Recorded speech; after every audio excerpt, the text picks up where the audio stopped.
Painted application ધોરણ 6 થી 12ના વિદ્યાર્થીઓ માટે અપડેટ થઈ ચૂકી છે. આ એપ્લિકેશનમાં શું છે? બધા જ વિષયના વિડીયોઝ છે. ગુજરાતની બેસ્ટ ફેકલ્ટી દ્વારા લાઈવ લેક્ચર્સ છે. આઈએમપી પ્રશ્ન છે, ટેસ્ટ સિરીઝ છે અને ગુજરાતના તમામ વિદ્યાર્થીઓ સાથે તમે તમારી કમ્પેરિઝન કરી શકો છો. ગેમિફિકેશન છે અને બીજું ઘણું બધું. તો તમે એપ્લિકેશન ડાઉનલોડ ન કરી હોય તો ડિસ્ક્રિપ્શનમાં લિંક આપી છે. હમણાં જ પ્લે સ્ટોર ઉપર જાઓ અને એપ્લિકેશન ડાઉનલોડ કરો. ઘરે બેઠીને સરસ મજાનું ગુજરાતની જોરદાર ફેકલ્ટી સાથે ભણો, સારા માર્ક્સે પાસ થાઓ. તો સાહેબ ફરીવાર જોઈએ, ઉનાળો એટલે ગ્રીષ્મ ઋતુ. મેં તમને કીધું હતું કે ભારતની અંદર અહીંયા ધ્યાન આપો, ભારતના લોકોએ ઋતુને કેટલા ભાગમાં વહેંચી? કાલે ભણ્યા હતા. લોકોએ ઋતુને કેટલા ભાગમાં વહેંચી ભાઈ? 3. શિયાળો, ઉનાળો, ચોમાસું. પરંપરાના આધારે ઋતુના પ્રકાર કેટલા? 6. અને હવામાન કચેરીના આધારે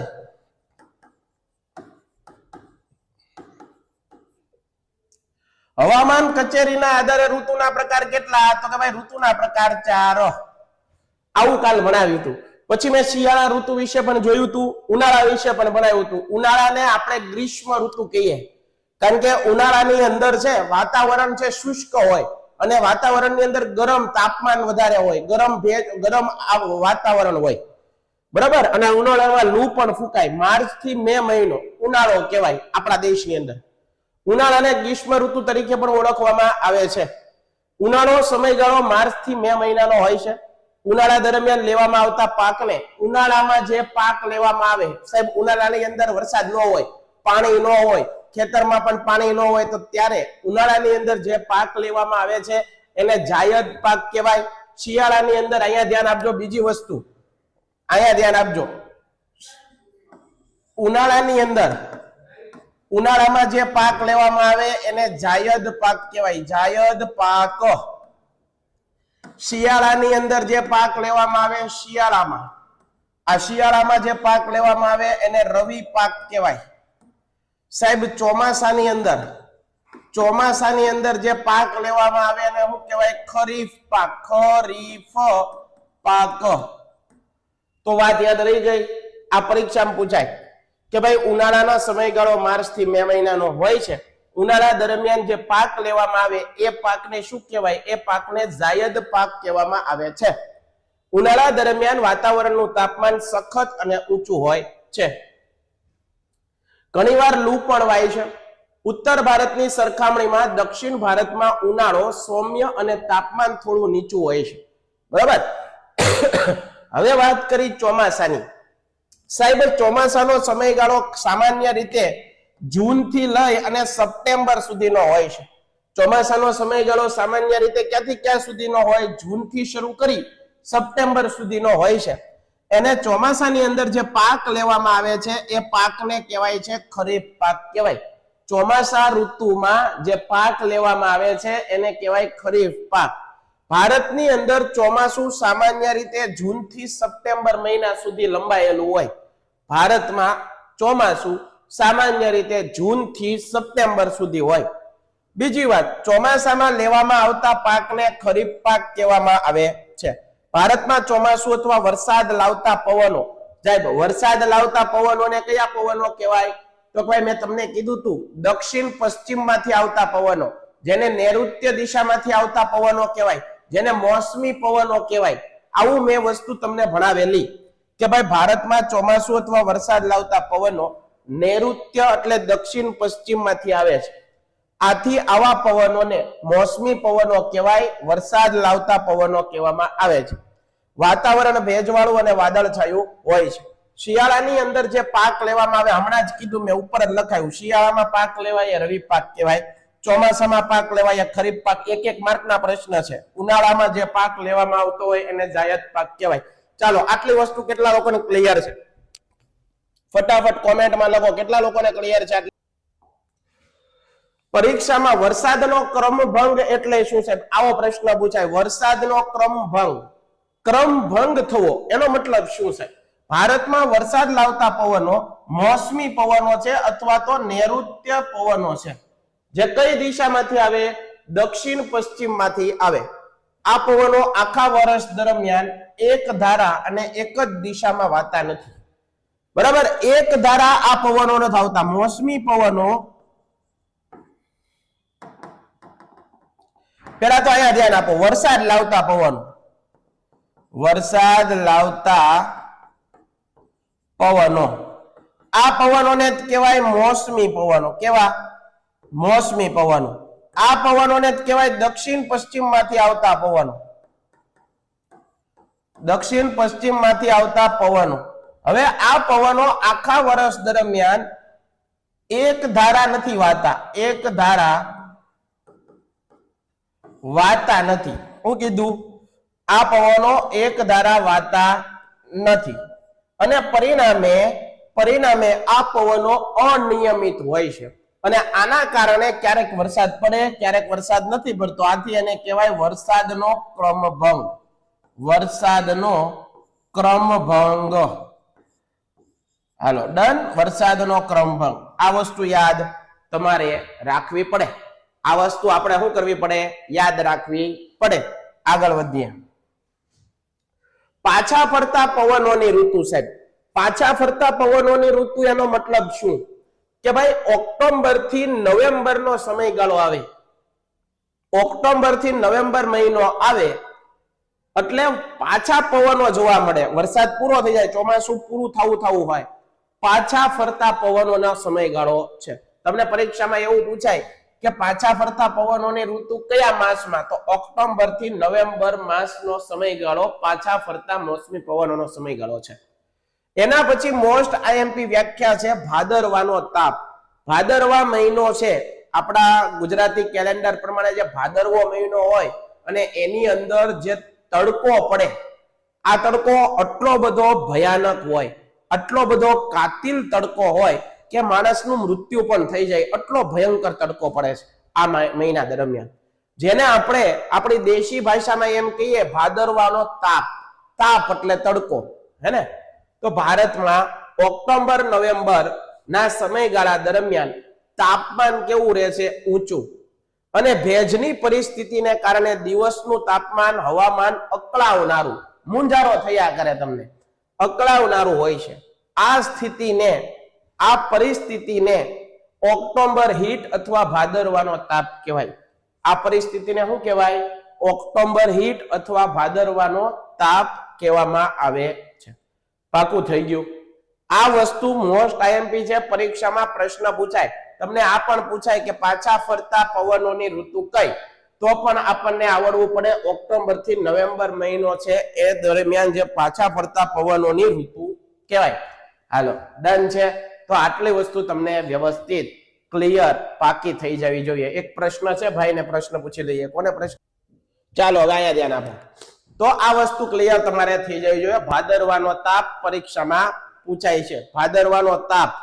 બરાબર, આ યાદ રાખજો. એના પછી જોઈએ આપણે, સાહેબ આ તો બંધારણની જુદી આખી પીડીએફ આવી ગઈ. ચાલો ભાદરવાના તાપ વિશે આપણે આટલી વસ્તુ તમને ખબર હોવી જોઈએ. એટલે અહીંયા આપણું આ ચેપ્ટર પૂરું થાય છે. છતાં એકવાર ફરીવાર રિવિઝન કરી લઈએ કે ભાઈ આખા ચેપ્ટરમાં શું ભણ્યા. ફટાફટ રિવિઝન કરીએ જેથી કરીને આપણને ખબર પડે કઈ કઈ વસ્તુ ભણ્યા. સાહેબ તમે ભણાવવાની શરૂઆત કરી થી વાતાવરણની સ્થિતિથી. વાતાવરણમાં તમે સાહેબ અમને બે સ્થિતિ સમજાવી. એક હતું હવામાન સમજાવ્યું અને આબોહવા. જ્યારે સાહેબ તમે ભણાવતા હતા ત્યારે તમે અમને વાત કરેલી કે હવામાનને ઇંગ્લિશમાં વેધર કહેવાય, આબોહવાને ઇંગ્લિશમાં ક્લાઇમેટ કહેવાય. સાહેબ હવામાન છે ને એ વાતાવરણની ટૂંકા ગાળાની સ્થિતિ, એટલે દિવસમાં 2 થી 3 વખત હવામાન બદલાઈ શકે. બરાબર, હવામાન રોજ બરોજનું ટૂંકા ગાળાની પરિસ્થિતિ, એનો રેકોર્ડ તૈયાર કરવાનો હોય. આબોહવા વાતાવરણની લાંબા ગાળાની પરિસ્થિતિ. એક માર્કની 2 વ્યાખ્યા થઈ ગઈ. સાહેબ હવામાન હોય કે આબોહવા, એમાં કઈ બાબતોને ધ્યાનમાં લેવામાં આવતી હોય? તો કે ભાઈ હવામાન અથવા આબોહવા હોય એની અંદર વાલા વિદ્યાર્થી મિત્રો તાપમાન, દિવસ દરમિયાન તાપમાન કેટલું છે, એ દબાણ કેટલું છે, વરસાદ કેટલો છે, પવન, ગરમી, ઝાકળ, આ બધી વસ્તુના દિવસ દરમિયાન એના માપ લેવામાં આવતા હોય. એટલે જો આપણે સમાચાર પત્ર હોય, ટીવી ચેનલ ની અંદર હવામાન સમાચાર આવે, આબોહવા સમાચાર ક્યાંય નથી જોયું તમે સાંભળ્યું નહીં હોય આબોહવા સમાચાર. પેન્ટેડ એપ્લિકેશન ધોરણ 6 થી 12 વિદ્યાર્થીઓ માટે અપડેટ થઈ ચૂકી છે. આ એપ્લિકેશનમાં શું છે? બધા જ વિષયના વિડીયોઝ છે. ગુજરાતની બેસ્ટ ફેકલ્ટી દ્વારા લાઈવ લેક્ચર્સ છે, આઈએમપી પ્રશ્ન છે, ટેસ્ટ સિરીઝ છે અને ગુજરાતના તમામ વિદ્યાર્થીઓ સાથે તમે તમારી કમ્પેરિઝન કરી શકો છો. ગેમિફિકેશન છે અને બીજું ઘણું બધું. તો તમે એપ્લિકેશન ડાઉનલોડ ન કરી હોય તો ડિસ્ક્રિપ્શનમાં લિંક આપી છે. હમણાં જ પ્લે સ્ટોર ઉપર જાઓ અને એપ્લિકેશન ડાઉનલોડ કરો. ઘરે બેઠીને સરસ મજાનું ગુજરાતની જોરદાર ફેકલ્ટી સાથે ભણો, સારા માર્ક્સે પાસ થાઓ. કારણ હું દિવસ દરમિયાન આ વસ્તુ બદલાઈ શકે, પરંતુ આ તો 35 વર્ષનો રેકોર્ડ કરવાનો હોય. દાખલા તરીકે ભાવનગર હોય તો ભાવનગરની અંદર છેલ્લા 35 વર્ષમાં કેટલો વરસાદ પડ્યો, છેલ્લા 35 વર્ષમાં ભેજનું પ્રમાણ કેવું છે, વાતાવરણમાં દબાણ કેવું હોય છે, આવો ખ્યાલ એટલે કે લાંબા ગાળાનો ડેટા આબોહવા દર્શાવે. સમજાણું? આગળ સાહેબ આ વસ્તુ તમે ક્લિયર કરાવી દીધી હતી, એ તો અમને સમજાય. સાહેબ પછી તમે એક વસ્તુ અમને ભણાવી હતી, મોસમ શબ્દ. આ મોસમ શબ્દ અરબી ભાષાનો શબ્દ છે અને ભારત એવો દેશ છે કે જે મોસમી આબોહવા ધરાવે. સાહેબ મોસમી આબોહવા ધરાવે એનો મતલબ શું? કે ભારતની અંદર શિયાળો, ઉનાળો, ચોમાસું આવું ઋતુનું પરિવર્તન જોવા મળે. બીજા દેશોમાં આવા ઋતુ પરિવર્તન નથી. ખાલી ને ખાલી ભારત દેશ અને એની આજુબાજુના જે પાડોશી દેશો, આપણા પાડોશી દેશો, ત્યાં ઋતુ પરિવર્તન જોવા મળે છે. બાકી બીજા દેશોમાં આખા વર્લ્ડમાં કોઈ જગ્યાએ ઋતુ પરિવર્તન જોવા નથી મળતું. ક્યાં તો ત્યાં શિયાળો છે, ક્યાં તો ત્યાં ઉનાળો છે અને ક્યાં તો ત્યાં ચોમાસું, અને ક્યાં તો એકલો બરફ પડે છે અને ક્યાં તો એકલો વરસાદ પડે અને ક્યાં તો એકલી ગરમી. ત્યાં કોઈ જગ્યાએ શિયાળો, ઉનાળો, ચોમાસું આવું કઈ છે નહીં. બરાબર? તો જે પવનો પછી મેં તમને એમાં ભણાવેલું કે ભાઈ વરસાદ પવનો કયા લાવે, વરસાદ લાવતા પવનો કયા, આપણા દેશની અંદર વરસાદ કયા પવનો લાવે, તો મેં તમને એ ભણાવેલું કે ભાઈ દક્ષિણ પશ્ચિમ માંથી જે પવનો આવે, જેને આપણી ભાષામાં કહીએ નૈઋત્ય દિશામાંથી જે પવનો આવે, એ પવનો છે એ વરસાદ લાવે. કઈ દિશામાંથી? નૈઋત્ય. એ મેં કાલ ભણાવી દીધું. બીજું, વરસાદ લાવતા નૈઋત્ય પવનો કયા પવનોમાંથી ઉદ્ભવે? તો કે ભાઈ કાયમી પવનોમાંથી ઉદ્ભવે છે. કેવા પવનોમાંથી? કાયમી પવનોમાંથી. આ વાત ક્લિયર કરી. એના પછી મોસમી પવન અને કાયમી પવન એટલે શું? જે પવનો ઋતુ અને સમય મુજબ, સમજો, મોસમી પવન અને કાયમી પવન એટલે શું? જે પવનો મોસમ એટલે કે ઋતુ અને સમય પ્રમાણે બદલાય. ઉનાળામાં એ પવનો અલગ હોય, શિયાળામાં એ અલગ હોય અને ચોમાસામાં એ અલગ હોય. તો ઋતુ અને સમય પ્રમાણે જે પવનો બદલાય એને મોસમી પવનો કહેવાય. જે પવનો ઋતુ અને સમય સાથે બદલાતા નથી એને કાયમી પવનો કહેવાય. તો આ વસ્તુ મેં તમને સમજાવી. આગળ સાહેબ તમે એમ કીધું કે હવામાન, આબોહવા આ બધું તો અમે સમજી ગયા, પણ સાહેબ એવી કોઈ સંસ્થા છે કે જે આ હવામાન, આબોહવા એની તમામ પ્રકારની માહિતી એની આગળ હોય, વર્ષો જૂના એની આગળ રેકોર્ડ હોય, તો એવી કોઈ સંસ્થા છે? તો કે ભાઈ હા, ભારતની અંદર હવામાન કચેરી આવેલી હોય. ભારતની અંદર હવામાન કચેરીની મુખ્ય ઓફિસ ક્યાં આવેલી છે અથવા મુખ્ય કચેરી કઈ જગ્યાએ આવેલી છે? તો નવી દિલ્હી ખાતે. ભારતમાં હવામાન ખાતાની મુખ્ય કચેરી ક્યાં? પરીક્ષામાં પ્રશ્ન પૂછાય, આપણને આવડવો જોઈએ કે ભારતમાં હવામાન ખાતાની મુખ્ય કચેરી ક્યાં આવેલી છે? નવી દિલ્હી ખાતે આવેલી છે. ક્યાં આવેલી છે? નવી દિલ્હી ખાતે આવેલી છે. એના પછી વિદ્યાર્થી મિત્રો સાહેબ ઋતુઓની વાત કરીએ તો ઋતુઓ છે એને આપણે કેટલા ભાગમાં વહેંચી છે? ભારતના લોકો એટલે કે આપણે બધા, મારી તમારી જેવા, આપણે બધાએ ઋતુને કેટલા ભાગમાં વહેંચી સાહેબ? તો આપણે બધાએ ઋતુને વહેંચી 3 ભાગની અંદર.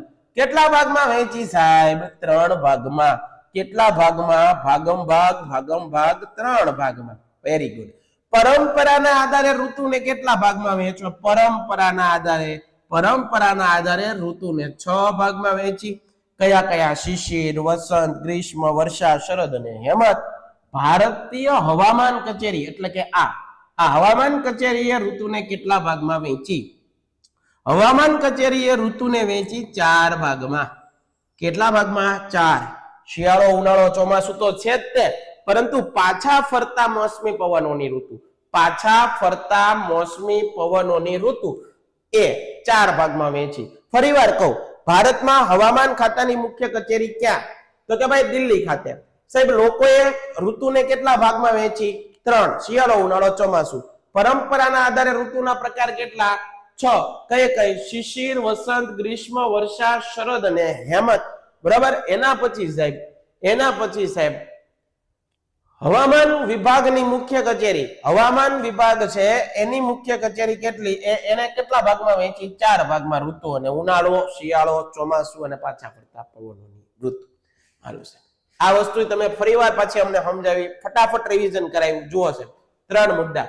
હવે પછી મેં તમને એ કીધું કે આપણા દેશની અંદર આપણી પૃથ્વી એની ગતિની વાત કરીએ. જુઓ, તમને એવું થાય છે કે આપણી ઋતુઓ કઈ રીતે બદલાય છે. તમને ઘણીવાર આવો પ્રશ્ન થયો હોય છે, પણ તમને સમજાણું નહીં હોય, તો એ કેમ સમજવાનું એની પાછળ સમજાવી દઉં. અહીંયા ધ્યાન આપજો. હવે જુઓ, તમે ખાસ ધ્યાન આપજો. આ હું પૃથ્વી દોરું છું. હું દોર્યું સાહેબ? તમે પૃથ્વી દોરી. સાહેબ પૃથ્વી આવી થોડી છે? ના, આવી નથી જ તે, પણ આ તો ખાલી સમજાવવા આટલું. હવે પૃથ્વી છે એની ગતિ 2 પ્રકારની છે સાહેબ. પૃથ્વી છે ને એની ગતિ 2 પ્રકારની. પૃથ્વી એની ગતિ અને એની ગતિ પાછી કેટલા પ્રકારની સાહેબ? એની ગતિ 2 પ્રકારની છે. પૃથ્વીની ગતિ કેટલા પ્રકારની? 2 પ્રકારની છે. એક છે પરિભ્રમણ ગતિ. કેવી ગતિ સાહેબ? પરિભ્રમણ. આને જ કહેવાય ધરીભ્રમણ. પરિભ્રમણ અથવા ધરીભ્રમણ ગતિ. એક ગતિ છે પરિક્રમણ. પરિક્રમણ. સાહેબ તમને પરીક્ષામાં સીધો જ પ્રશ્ન પૂછાય, દિવસ અને રાત. દિવસ અને રાત પૃથ્વીની કઈ ગતિના કારણે બદલાય? તો પરિભ્રમણ અથવા ધરીભ્રમણ. 24 કલાક જે આપણા દિવસ હોય, 12 કલાક દિવસ, 12 કલાક રાત, તો આ 24 કલાકનું જે આ પૃથ્વી પોતાની ધરી ઉપર આમ ફરે. જો પૃથ્વી પોતાની જ ધરી ઉપર ફરે, બરોબર, ભમરડો ફરે ને એવી રીતે. ભમરડો કેવી રીતે ફરે? પોતાની ધરી ઉપર. એક આંટો લગાવે તો 24 કલાક થાય. એક રાત ને દિવસ 2 પૂરું થાય. પરંતુ વર્ષ બદલાવવું હોય તો વર્ષ પૃથ્વીને સૂર્યની ફરતે પરિક્રમણ કરતા 365 દિવસ લાગે વર્ષ. તો દિવસ અને રાત તો વાત સમજા નહીં. ઋતુઓ કેના આધારે બદલાય? ઋતુઓ વર્ષ કઈ ગતિના આધારે? પરિક્રમણ ગતિના. કઈ ગતિના આધારે? પરિક્રમણ ગતિના આધારે બદલાય છે. હાલો સાહેબ, હાલો ડન છે? કેટલા લોકોને ક્લિયર? પૃથ્વી છે, પૃથ્વી એની વાત તમે કરો વિદ્યાર્થી મિત્રો. તો કે ભાઈ પૃથ્વીમાં મેં તમને કેટલી વસ્તુ સમજાવી. પેલા તો એની ગતિ સમજાવી, દિવસ રાત કેમ થાય છે, વર્ષ કેમ બદલાય છે, બરોબર છે. તો એ વસ્તુ મેં તમને સમજાવી. હવે પછી મેં તમને આ વસ્તુ સમજાવી હતી કે ભાઈ પૃથ્વી છે, બરોબર, એની વચ્ચેથી તમે એક અક્ષાંશ એટલે કે આડી લાઈન તમે પસાર કરો તો એને કહેવાય અક્ષાંશ. આવી રીતે ઊભી લાઈન પસાર કરો તો એને કહેવાય રેખાંશ. પૃથ્વીના 2 અડધા ભાગ કરતું, પૃથ્વીના 2 અડધા ભાગ કરતું અક્ષાંશ કયું? તો વિષુવવૃત્ત. પછી મેં સવાલ લખાવેલા, જુઓ તમને અહીંયા.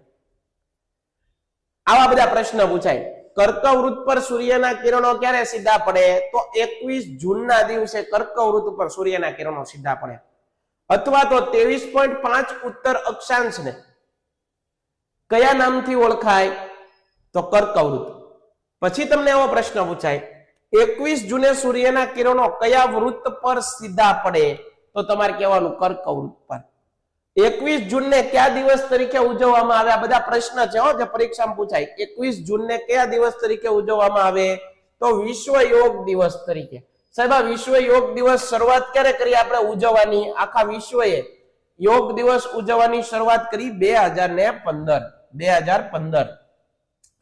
કઈ તારીખે સૌથી લાંબામાં લાંબો દિવસ હોય અને ટૂંકામાં ટૂંકી રાત હોય? તો યાદ રાખવાનું 21 જૂન. દિવસ હોય ને 13 કલાકનો હોય, બરાબર. 21 જૂને સૂર્ય દક્ષિણ તરફ ગતિ કરે. આવી રીતે પૃથ્વી હોય, આવી રીતે પૃથ્વી, વચ્ચેથી અક્ષાંશ એટલે કે વિષુવવૃત્ત, અહીંયા છે કર્કવૃત્ત. 21 જૂને સૂર્ય છે એ ક્યાં? દક્ષિણ તરફ જવા મળે. કેની કોર? દક્ષિણ તરફ જાય, બરાબર. એટલે એને દક્ષિણાયન તરીકે ઓળખવામાં આવે છે. દક્ષિણાયન તરીકે ઓળખવામાં આવે છે. આગળ એના પછી જોઈએ સૂર્યના કિરણો મકર વૃત પર ક્યારે સીધા પડે? મકર વૃત એટલે કે નીચે, કર્કવૃતની નીચે, બરાબર? એટલે દક્ષિણ ગોળાર્ધમાં 23.5 ઉત્તર અક્ષાંશ છે તે મકર વૃત પર ક્યારે સીધા પડે? 22 ડિસેમ્બર. ક્યારે? 22 ડિસેમ્બરે. આડી કાલ્પનિક સાહેબ અક્ષાંશ એટલે શું? અક્ષાંશ એટલે શું? તો કે ભાઈ આડી કાલ્પનિક લાઈન, પૃથ્વીની સપાટીને આડી લાઈન દોરો તમે, એ આડી કાલ્પનિક લાઈનને શું કહેવાય? અક્ષાંશ. સાહેબ ઊભી કાલ્પનિક લાઈનને શું કહેવાય? રેખાંશ. સૌથી મોટું અક્ષાંશ કયું? જીરો વૃત, એને વિષુવવૃત પણ કહેવાય. એ પૃથ્વીના 2 અડધા ભાગ કરે. સાહેબ 23.5 ઉત્તર અક્ષાંશ કર્કવૃત, 23.5 દક્ષિણ અક્ષાંશ મકર વૃત, 90 ડિગ્રી ઉત્તર અક્ષાંશ જેને ઉત્તર ધ્રુવ કહેવાય, 90 ડિગ્રી દક્ષિણ અક્ષાંશ દક્ષિણ ધ્રુવ કહેવાય. 2 અક્ષાંશ વચ્ચે કેટલું અંતર હોય છે? 2 અક્ષાંશ વચ્ચે અંતર કેટલું? 111 કિમી. 2 અક્ષાંશ વચ્ચે કેટલું અંતર હોય? 111 કિમી હોય. 2 અક્ષાંશ વચ્ચે અંતર કેટલું હોય? 111 કિલોમીટરનું અંતર. પેન્ટેડ એપ્લિકેશન ધોરણ 6 થી 12ના વિદ્યાર્થીઓ માટે અપડેટ થઈ ચૂકી છે. આ એપ્લિકેશનમાં શું છે? બધા જ વિષયના વિડીયોઝ છે. ગુજરાતની બેસ્ટ ફેકલ્ટી દ્વારા લાઈવ લેક્ચર્સ છે. આઈએમપી પ્રશ્ન છે, ટેસ્ટ સિરીઝ છે અને ગુજરાતના તમામ વિદ્યાર્થીઓ સાથે તમે તમારી કમ્પેરિઝન કરી શકો છો. ગેમિફિકેશન છે અને બીજું ઘણું બધું. તો તમે એપ્લિકેશન ડાઉનલોડ ન કરી હોય તો ડિસ્ક્રિપ્શનમાં લિંક આપી છે, હમણાં જ પ્લે સ્ટોર ઉપર જાઓ અને એપ્લિકેશન ડાઉનલોડ કરો. ઘરે બેઠીને સરસ મજાનું ગુજરાતની જોરદાર ફેકલ્ટી સાથે ભણો, સારા માર્ક્સે પાસ થાઓ.